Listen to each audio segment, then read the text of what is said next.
being lonely is very bad. I mean, it will kill you. Like you're more likely to have all kinds of diseases. You die sooner.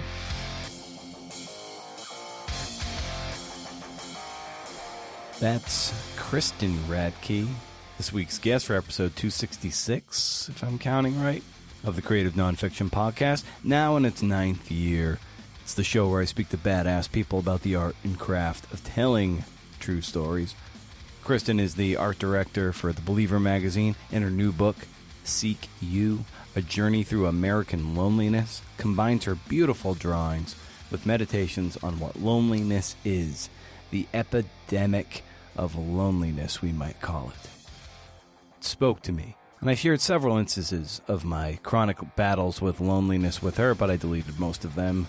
So, support for the Creative Nonfiction Podcast is brought to you by West Virginia Wesleyan College's low residency MFA in creative writing. Now in its 10th year, this affordable program boasts a low student-to-faculty ratio and a strong sense of community. Recent CNF faculty include Randon Billings-Noble, Jeremy Jones, and CNF Pod alum Sarah Einstein. There's also fiction and poetry tracks, with recent faculty including Ashley Bryant-Phillips and Jacinda Townsend, as well as Diane Gilliam and Savannah Sipple.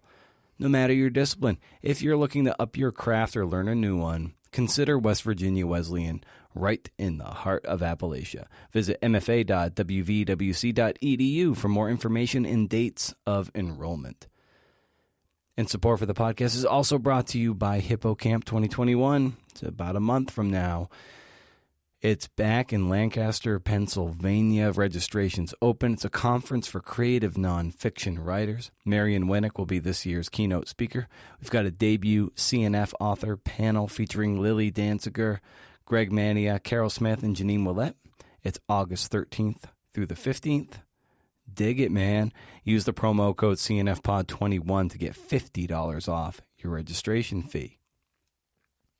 So Kristen Radtke, Radtke, don't forget that T, is the author of the graphic nonfiction book Imagine Wanting Only This from 2017, and of course her new one, Seek You, and she received the 2019 Whiting Creative Nonfiction Grant for it, a very prestigious grant. And she got a forthcoming book, I don't know when the pub date is, but it's called Terrible Men. Should strike a chord. Her work has appeared in the New York Times, Harper's, Marie Claire, The Atlantic, The Guardian, Elle, Vogue, NPR.org, and many other places. You can find her at Kristen Radtke on Twitter and on Instagram at Kristen Radtke _. So we talk about loneliness, the writing and drawing tools at her disposal, and social media, among lots of other things. You might hear a vacuum come into play partway through this. I used my tools to the best of my ability to tamp it out. I had to cut quite a bit from this interview because it was too loud to bear in some areas. But you're still left with a nice little conversation, me hopes. Show notes and other ways to support the podcast are at brendanomero.com. Hey. So you ready to get after it? You digging the lean opening? For better or worse? In any case, here we go.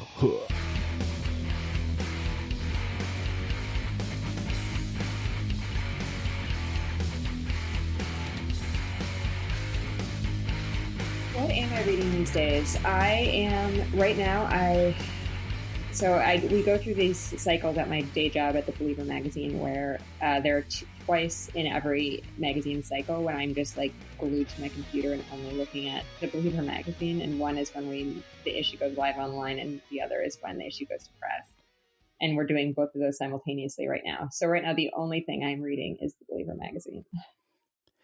Yeah, and I love that.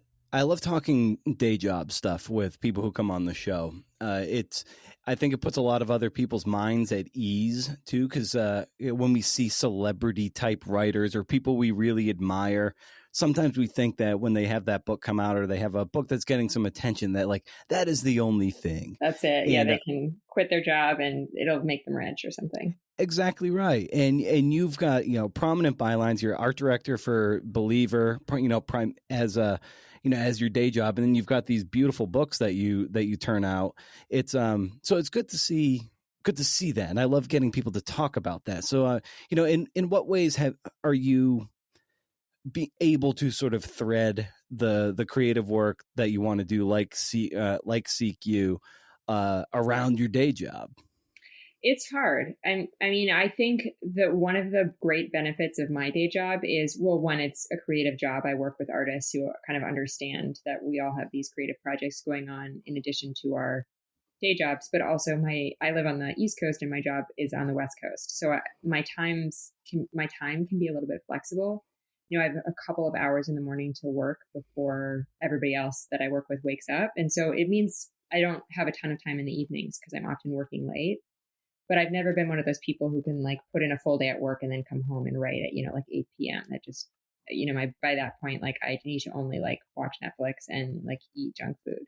So Right. I feel like actually that's been like kind of the saving grace of my job is that I have that morning time.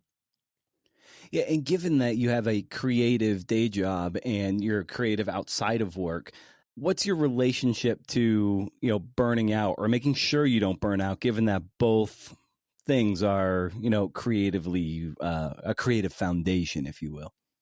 I have no advice about avoiding burnout because I don't know how to do it. I mean, I think that, yeah, I don't know. I think I go through phases where I'm like deeply overwhelmed. And then, a couple of days or weeks later, after the things that I was really trying to focus on are a little bit behind me, it's like, oh, okay. And so I try to remember when I'm inside of those cycles, like, where the issue is going to press and I'm on deadline for some freelance projects and whatever, that they do pass.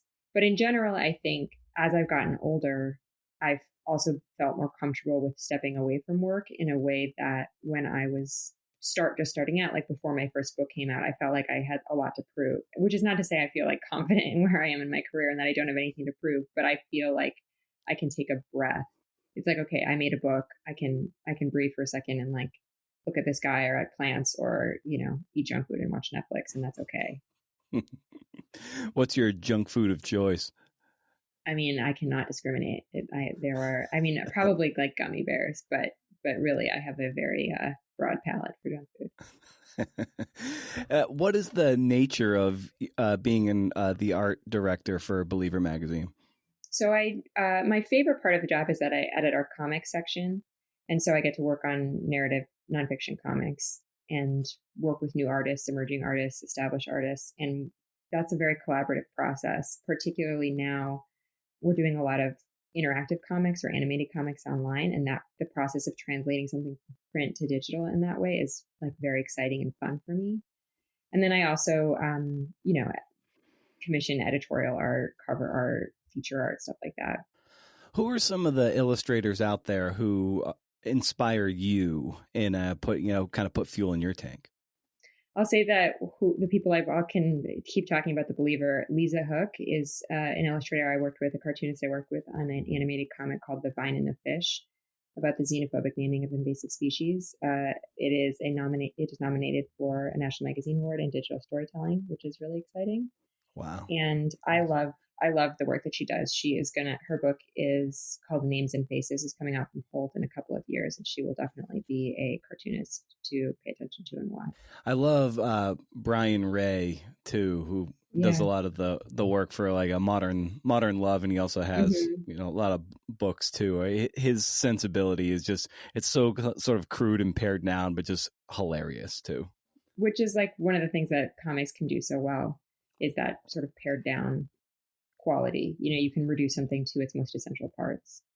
Yeah, I remember hearing him on an interview, like because when his book "Death Wins a Goldfish" came out, there's a drawing in there where he does do something that's very photorealistic with I believe it's like a Monet painting, and so he said something like I like that I was able to pull that off because like a lot of my other drawing just looks like basically a 10-year-old did it, but he's just like, I have the skill to do this. And Linda Barry's the same way. Yeah, they have the skill to do something that's really fine and technical, but they kind of just elect to take their foot off the gas and do something that's a little more crude. Yeah, it is really interesting to see artists work in different styles. Like someone like Art Spiegelman too. If you look through his stuff, sometimes he'll enter this different mode, and it's like, whoa, I didn't know that was also a part of your arsenal.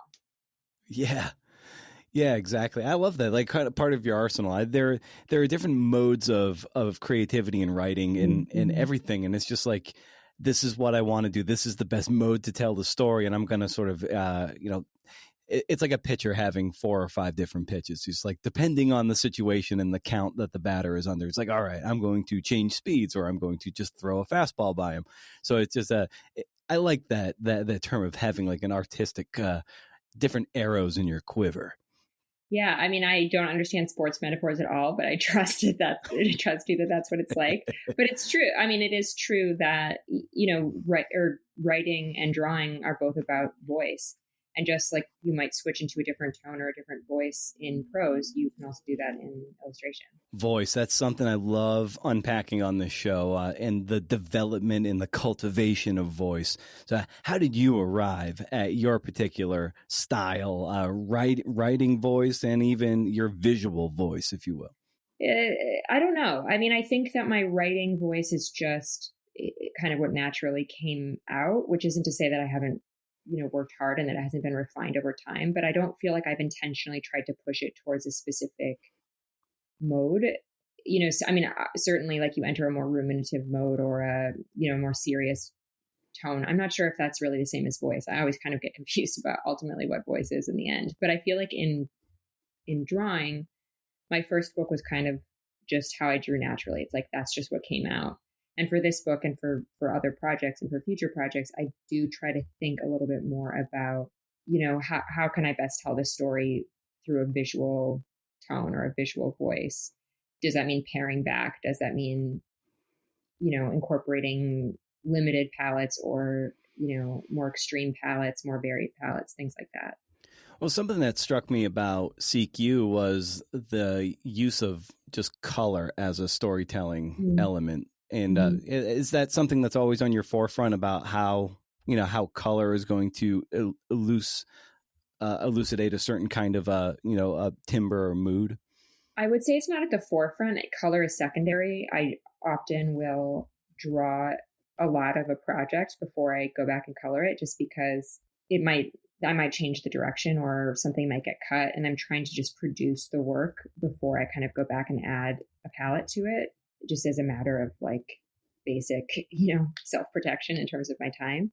But I will say the color is very difficult for me. I read a lot about color theory and looked at a ton of models for this project because color is also its own language. It can communicate a lot of emotion. And when you put two different colors next to each other, it's like each color changes dramatically. So it is like a complicated formula. And it did take me a really, really long time to get it to where it is now.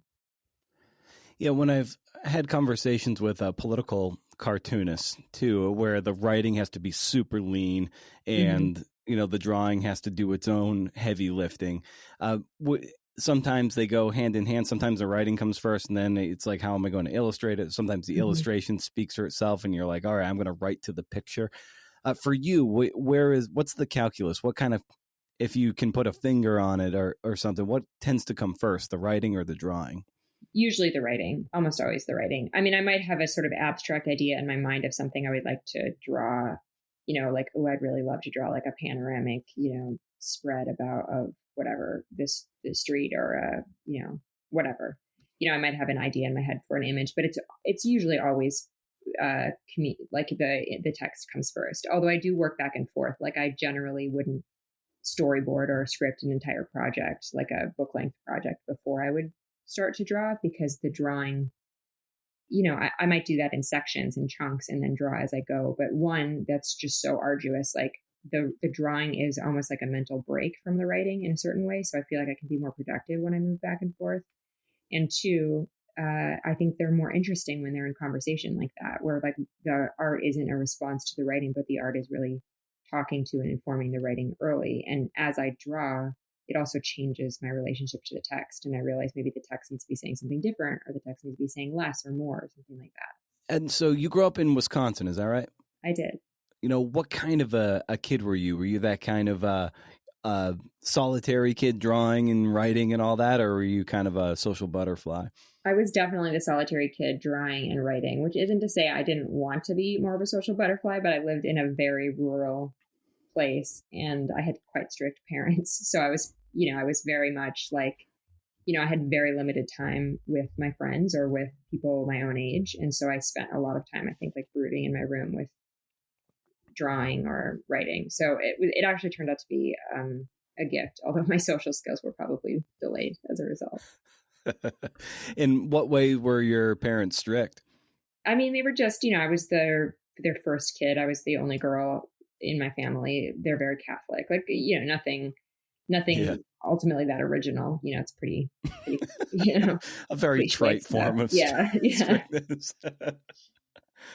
I like that. Like, guys, I don't care that you're strict, but you're so cliche about it. Yeah, exactly. There's a moment early in your book too where you say, like, during my own childhood, my dad had the demeanor of the fathers I'd read about in the historical novels I hoarded in my room. Stoic, religious, extraordinarily strict. Yeah, that's him. He did not, he's read a copy of it, and he did not take, sometimes he argues with me about things that I write, and he'll be like, that's not how it was, but he had no comment for that one. So I felt like I got it right. When a book that I've still trying to get published, it's a memoir largely about my father in baseball. And when I'd given him a copy of the draft, because he was very uncooperative when I was doing sort of my reporting for it, and I'm like, well, this is kind of how I remember things, and I let him read it, and he was just writing like this bullshit throughout the whole thing. And I'm just like, well, you could have offered input when I asked for it. And so they tend to remember things a lot differently. Is that important to you? It like someone else's recollection of events? It is, because I'm sort of a journalist at heart. So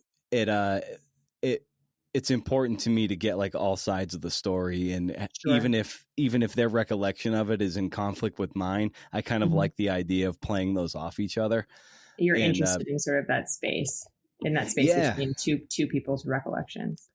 Yeah, exactly. But then again, there are other times where I'll think, oh, well, whatever. This is how I remember it through the research I've done into my own life. This is how this was my truth, if you will.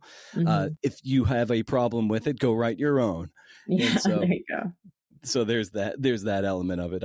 What kind of things, maybe have your father or your mother taken issue with, or it's never that no one in my family has ever taken issue with anything I've written, which I feel very lucky about. It's more that they are like, that's not how it was, and sometimes I'll realize they're right.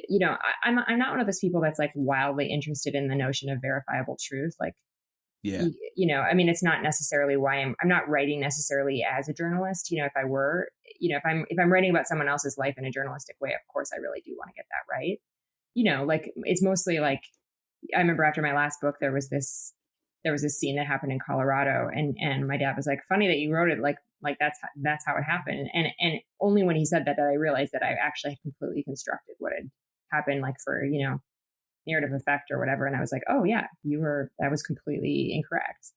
And it's never been anything that's like dramatically changed the meaning of anything. But I think it is interesting, writing just like the way it's like, writing is storytelling. And I'm sure we've all experienced telling a story so many times that we barely remember what it was like in the first place anymore. So at what point do you start thinking, okay, yeah, I kind of want to be an illustrator and a writer? I mean, when does that take root? I was always writing. I was always drawing. I didn't know you could do them at the same time. I didn't really grow up in comics. If there was a comic shop in my hometown, I was not cool enough to know about it. But towards the end of grad school, I started experimenting like with video essays and with, kinds of illustrated essays. And my last semester of grad school, I thought, why don't I just try a comic and see how that goes? And I thought, well, that turned out better than I thought it would, but there's no way I'm ever doing that again, because it was a horrible process, like it's grueling, and it's, the first time you do something, you're also just like groping around in the dark. I mean, in a certain way, you always are groping around in the dark as an artist. You never like learn how to do something concretely because it's different every time you approach it. But it took me then a couple of years after that to kind of come around to the fact that my first book would be entirely illustrated. How did you start to find your path through, illustration and writing. It seems very targeted, and I don't see the path myself as just primarily as a writer. But how did you, start going down the more well-trodden path, or take a machete out and hack your own way through the jungle? How'd you go about it? Yeah, I mean, I think actually I was actually quite lucky. I mean, anyone who has any level of success is lucky, but I would say that or I should say even anyone who publishes anything ever, for the first time is lucky, because it is it's just such a gamble.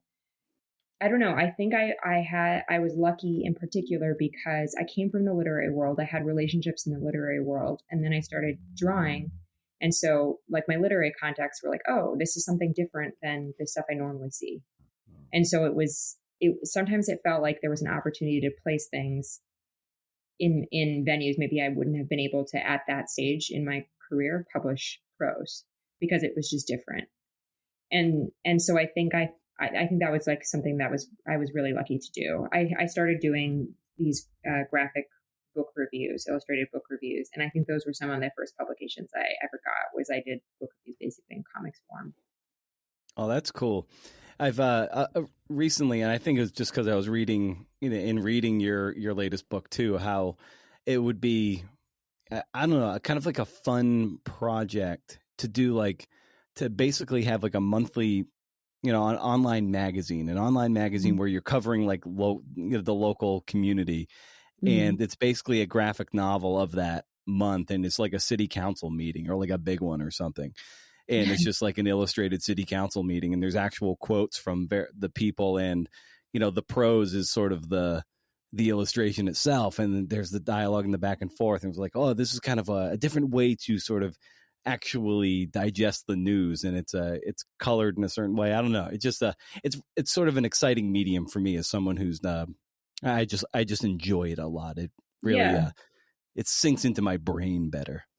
Yeah, that's nice to hear. I mean, I think that comics journalism is a very interesting space. It's a very limited space because there aren't that many people that do it, and because it takes so much time. It's not like you can. I mean, some cartoonists certainly draw much faster than I do, but it would be difficult, I think, to do like a seriously reported piece, on like a breaking news thing, and also draw it, in 2 days or something like that.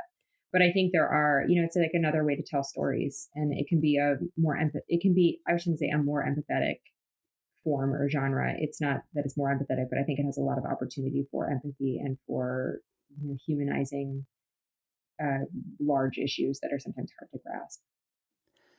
Where would you say you're most alive and most engaged in the process of generating drawings or even the writing? When it's finished and I get to close my computer. but I mean, I don't know, there are like, every part that works feels like a miracle because it happens so rarely. Like at the beginning, maybe you have an idea and that feels really exciting. It also can feel horrible and terrifying because you're looking at this sort of expanse of nothing that you have to fill. But, there are these moments where you have like these sort of like aha moments, and it feels like an epiphany, and things start to click into place. And, for me, for a book length project, that feeling has to happen like hundreds of times before I actually get where I need it to go. But those moments are really exciting of like, I had this problem, I didn't know how to solve it, I'm kind of figuring it out. And then looking back at something, like if I don't know if you've ever experienced, or I think a lot of writers can relate to seeing like a very early draft of something they finished and are proud of, and seeing the space between those two things and how like terrible that first version was can be really exciting, because it gives you also hope for the terrible thing you're working on now, that it can become something a little bit better. How have you gotten comfortable doing enough bad work to get to good work? Great question. I think that I have reminded myself that the bad parts, with some exceptions, can be mostly just for me. It's kind of like being embarrassed or feeling shame or something like that. Like that is a feeling you don't have to share with anybody. It can just be like this like private thing that you deal with. And because part of feeling, for me, I mean, like writing is just deeply embarrassing. Making work is deeply embarrassing because it's, it's like narcissistic and totally pointless. In the apocalypse, these books will seem absurd, and we will use them all for fuel and heat. But there is this. I try to remind myself, I guess, when I'm in like the muck of it, that this is just the thing you have to wade through, and it doesn't have to be sort of a part of your identity or your overall consciousness. But I think a lot of writers I have friends who are wildly talented who stop themselves when they're in that spot because they're so perfectionistic. And you just have to keep working through it. I mean, the most important thing you can possibly do is just produce work. And then, because the more you have, the easier it is to winnow down. And the more you have, the easier it becomes to work, and the smarter you become. Absolutely. That I love hearing you say, the muck of it. And, I call it sometimes the ugly middle, just the muddy middles of these things. You're far enough away from the honeymoon phase of a project where you're like, this is great. And then you're like, this fucking sucks. Yeah, totally. And like for you, is it just a matter of putting your head down to get to see the lighthouse in the distance and keep going? That like the only way through it is through it? Yeah, I think so. I mean, like my husband or my friends will sometimes say, like, just to put it away for a while, like if you're stuck. And I've always kind of resisted that. I don't think that by walking away from something, you're getting it done. Like that just, to me, that's just antithetical. But I do think, that, which isn't to say that sometimes you're not forced to take steps away from a project, like when you're waiting for your editor to give you notes and you have to take, or you're, something like that, and you take a month off or something like that. I've definitely done that for the project I'm working on now. But I think in general, the longer you just kind of have to sit until like you realize that you have this thing inside of you. Like there is just like it's like the cliche of there's nowhere, whatever. What is it saying? There's nowhere to go. There's no way out but through, or something like that. Yeah, something like that. I'm blanking on it too, but that sounds good. Let's go with that. Yeah. As what does your workspace look like? What are the tools at your disposal when you're writing and when you're drawing? I have my computer, my tablet, a Wacom Cintiq tablet, and I draw on that. And I'll often have photo references like on my iPad sitting in between my computer and my tablet. And then I'll have a lot of books and the internet. Nice. Do you have any rituals that start your creative day in a way that primes the pump for you to get your work done? Not really, but I have found that like when I've been at residencies, the act of walking from the place where I sleep into a different building, into a studio or an office, is like absolutely transformative. Like that completely changes the way I feel. It's like something clicks inside my body, and I can start to work in a way that, I mean, I'm lucky enough to have a home office, which in New York is like an unbelievable luxury, but it's still my house. And it's also the place that I do my day job because I work remotely, certainly this year, but a lot of the time on non-pandemic years. So that space gets muddied. It's like, they say you're not supposed to like read or like work in bed because your brain doesn't know when to go to sleep. It feels a little bit like that. One of the other things that I found when I've been at residencies and I've had room to move around is that like basic stuff like stretching is like makes a huge difference, I think, in how you feel. Nice. And where was my notes here? Oh, I love the piece that you just recently had in the New York Times. You were writing about loneliness and tethering that to your book, and I love that you said something like you put every ounce of your heart into this. Yeah. So in what way was this topic like so really close to the bone for you?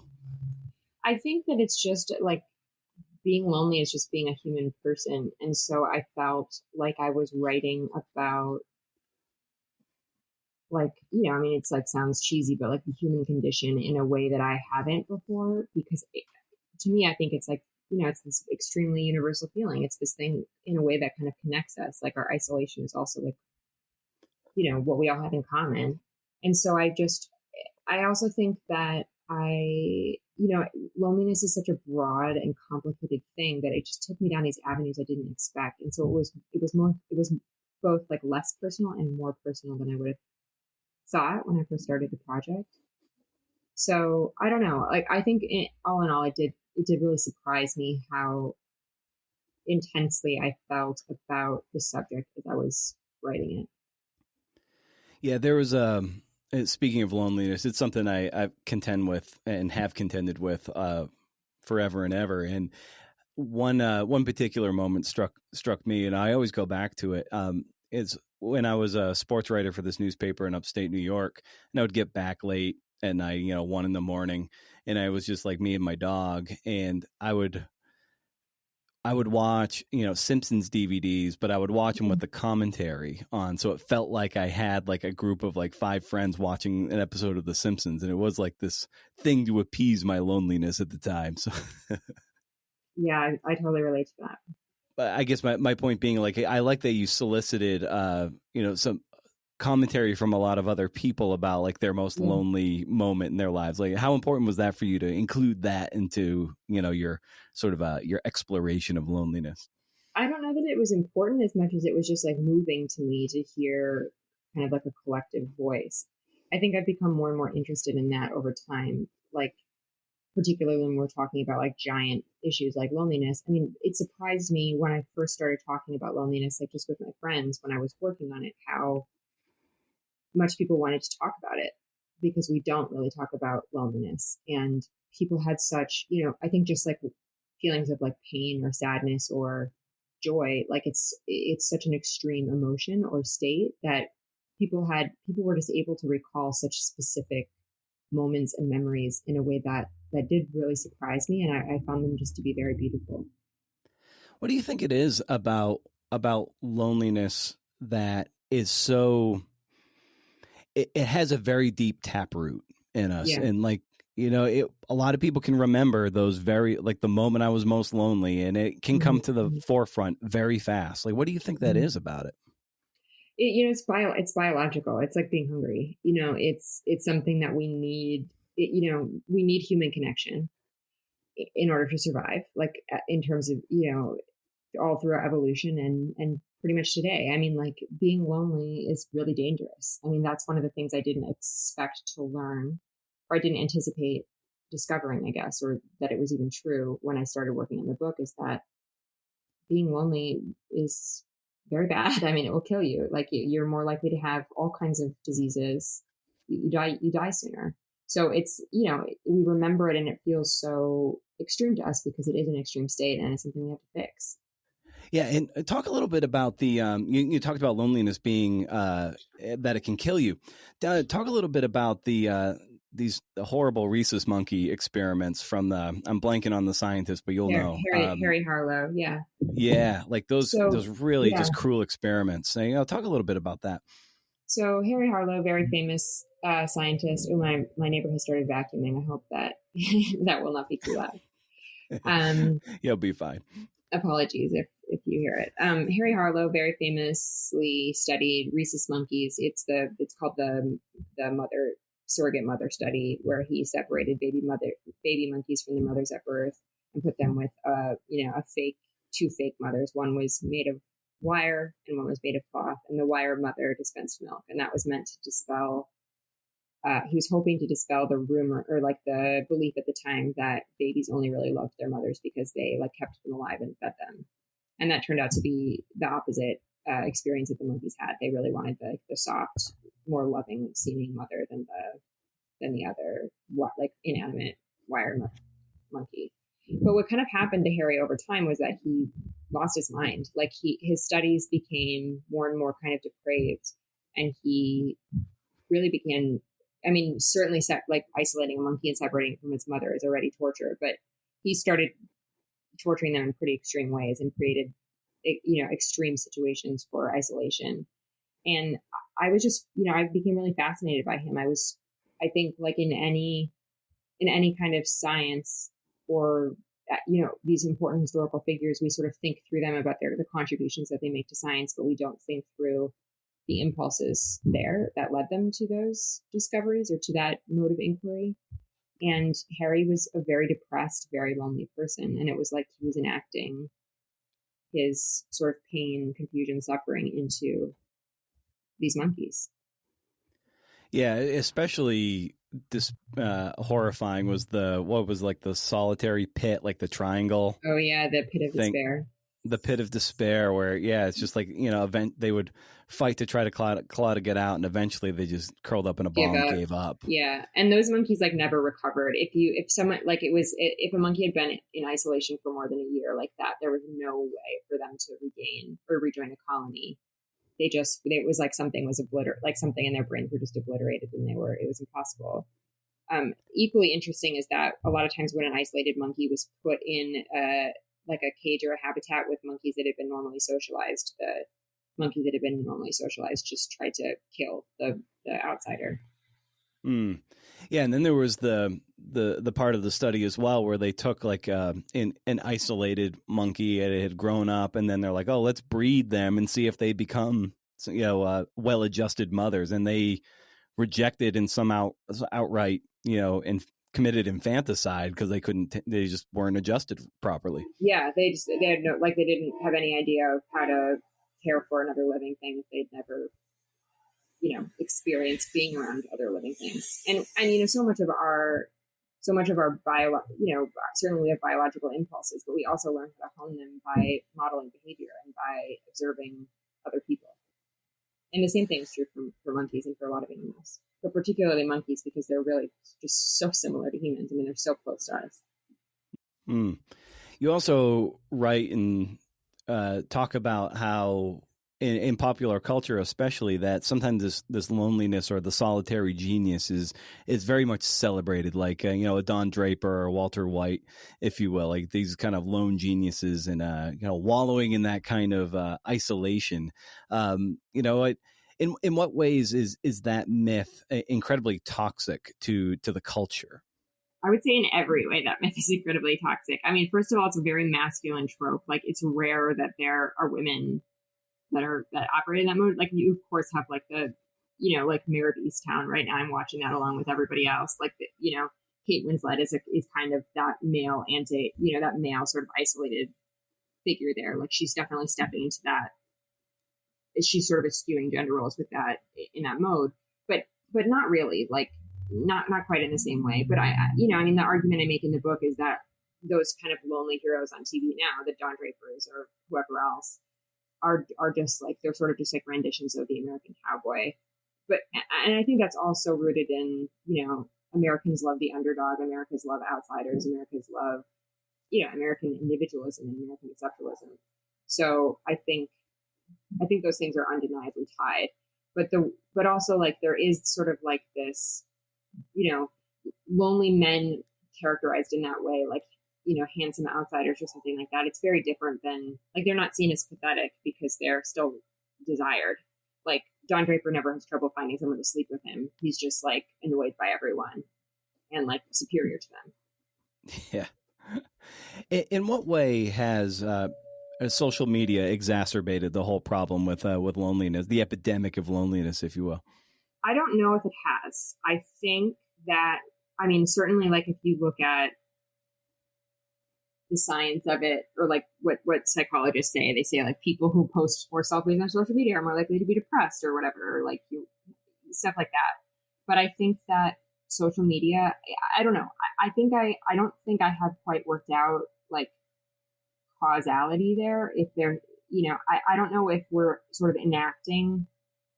I don't know if social media is a new platform to experience the same problem we've always had, or if it has exacerbated it. I think it's probably likely that it's exacerbated it, but I do feel like, I don't know, like, I think we've always been very lonely as a people.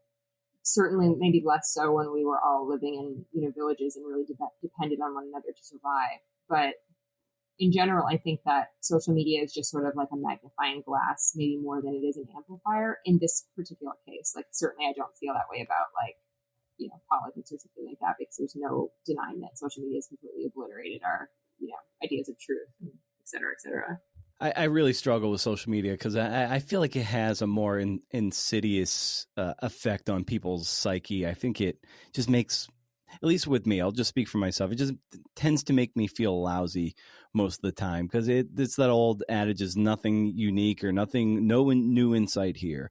But it's always comparing everyone else's highlight reel to how crappy you feel on an everyday basis. It's like, it's like as anyone who's ever, I have a friend who's in recovery, and one of the mantras of AA is don't judge your insides by somebody else's outsides.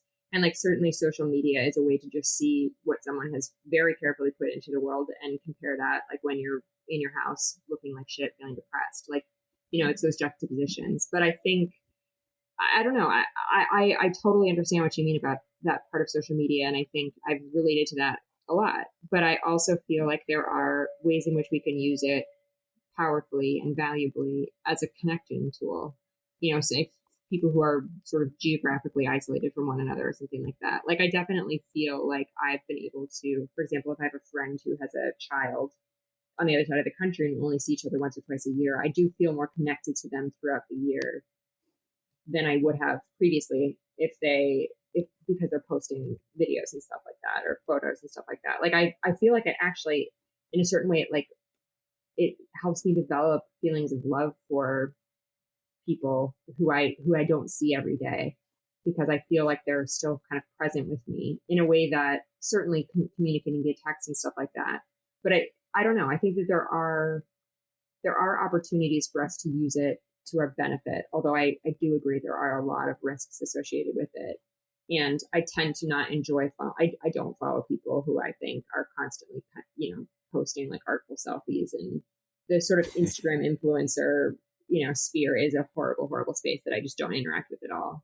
I only follow people that I really like in real life. And so rarely do I really feel that kind of annoyance. But I think I've also I've been very careful to not, allow, if I see like, if there's someone that I know, even maybe someone that I like, I'm like, man, they posted 700 pictures of their, upstate house restoration or their, whatever. And it's just like driving me nuts. Like, I'll just mute them, like there is that. God, I hope that's not a real example and someone doesn't listen to this and is like, oh, no wonder you're not commenting on my posts anymore. But it's like, I've been trying to be more careful about it. It's like, if this is giving you negative feelings, just like stop engaging with it, which is of course easier on social media than it is in like your job or your family or something. Yeah. I love the Maggie Nelson quote you cite in a piece you wrote, that loneliness is solitude with a problem. Mm. What about that really struck a chord with you? I mean, it's so simple. Like, it's such a clear, incredible description. I mean, it's probably the best, or one of the best descriptions of loneliness I've ever read, because it is just sort of that's just perfectly what it is. I mean, there are of course other variations of loneliness. Like, you can be very lonely and not be solitary, and you cannot be in solitude. You can have a very active social life and still experience loneliness. You can live in a house full of people and still be lonely. But I think that, there is a difference between solitude and loneliness, because you can also be in solitude for long periods of time and not feel lonely. So I think it is kind of like the germ of that is just absolutely true. And then there are, of course, all different offshoots, to explore. But I think it's just a beautiful distillation. Yeah, and you also write that our job as writers is both to see the world for what it is and to imagine a better one into being. I don't think there is any greater loneliness than looking directly at the untamable fury of our world, but it's also the only hope we have of finding our way to one another again. I love that. Thank you. I mean, I think that writing a book about loneliness did genuinely make me less lonely. Like, I understood loneliness, and like, for me, the root of getting out of something is to understand it and to make sense of it. And I felt closer to humanity, I guess, or like being a human person by writing about loneliness. Like, it didn't someone asked me in an interview the other day, like, if it made me feel, if it made me more lonely, or if it made me feel depressed to write about these like big problems. And actually not. Like, confronting it really helped, I think. Yeah, and this book stemmed from, a certain sort of loneliness you were feeling right around the 2016 election, right? Mm-hmm, mm-hmm. Definitely. Yeah. And I don't know, I assume those things were probably related. It was a very lonely time for a lot of people. Yeah. I just, I started to draw people in publics in isolated settings for this series that I worked on. And from there, I just started thinking about like what actually is loneliness and how does it work? So yeah, it definitely came out of a period of loneliness for me. It was a kind of a transitionary time for me too. And I think it just kind of stuck with me and interested me in a pretty significant way. And how would you go about, cultivating a sense of solitude, which is, I think, important on some level, to be one with your thoughts, to be alone with your thoughts, but not to devolve into loneliness? I mean, how would you navigate that?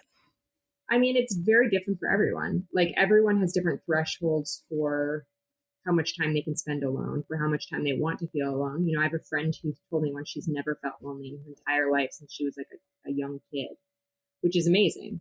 And I have friends who are lonely every day, and friends who like still have like great relationships or kids or, great communities of friends and family.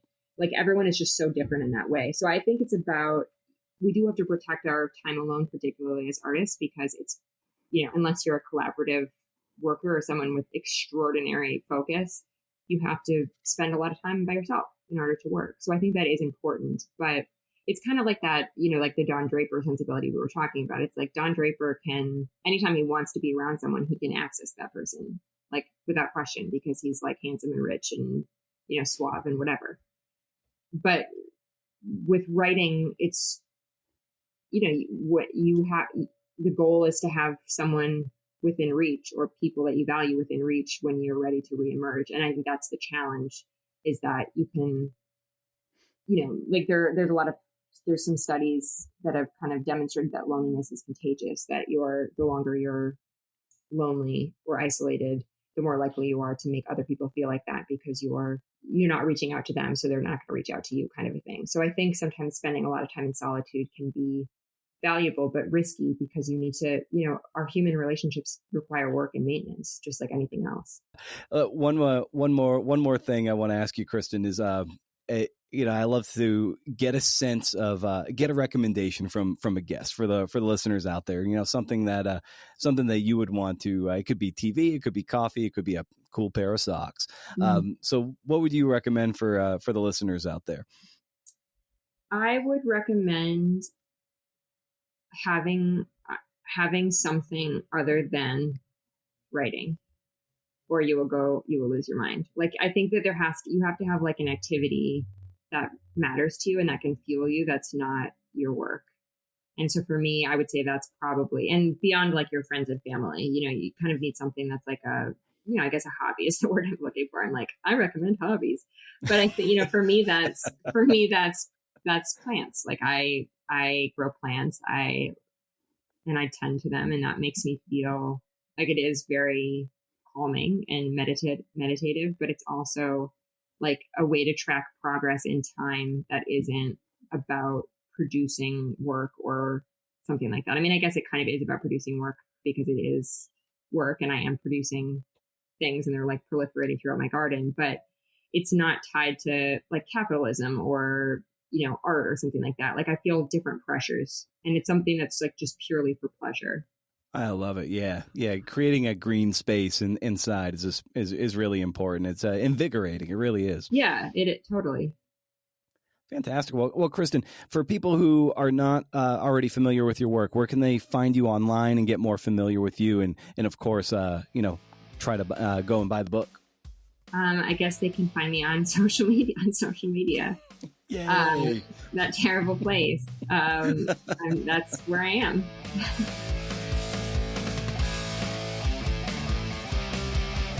Thanks to Kristen. The book is Seek You, A Journey Through American Loneliness. I felt seen. I also felt deeply sad, but I'm a sad clown. Thanks for listening, CNFers. Thanks for the support, and thanks to West Virginia Wesleyan College's MFA in Creative Writing, as well as HippoCamp 2021 for the support. Thanks for being along on this joyride of a podcast. And just remember one thing. If you can do interviews, see ya.